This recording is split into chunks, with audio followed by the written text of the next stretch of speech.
Whey protein নেই তাহলে কি প্রোটিন ইনটেক বন্ধ? না, সেটা তো কখনোই হতে দিই না বা দেবো না। প্রোটিনের ডিব্বা থেকে বেরাবে এবার সত্যেন্দ্র ছাতু। এই যে এটাই আজকে আমার প্রোটিন ইনটেক হবে। সো কখনোই হয়তো প্রোটিন সেই লেভেলের পাবো না, বাট এইটাও হবে না যে প্রোটিন একদমই বন্ধ থাকবে। ঠিক আছে, তাই আসো দেখো কি সুন্দরভাবে এই ছাতুটা আমি এখন তৈরি করব। সকালবেলা এইটা খেয়ে কিন্তু আজকে আমি প্র্যাকটিস করব।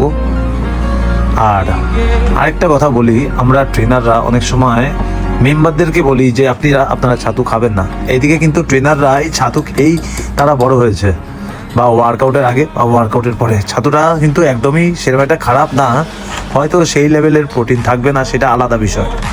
বাট এটা খাওয়াটা যে খারাপ বা এটা খেলে যে কখনোই আপনার স্কিন মোটা হয়ে যাবে সেটাও না। এই যে ওয়ে প্রোটিন বা তোমার এই ছাতু আজকে খাওয়ার পর আমি সকালবেলা প্রত্যেক দিন একটা করে ভিটামিন ডি, ক্যালসিয়াম নিই।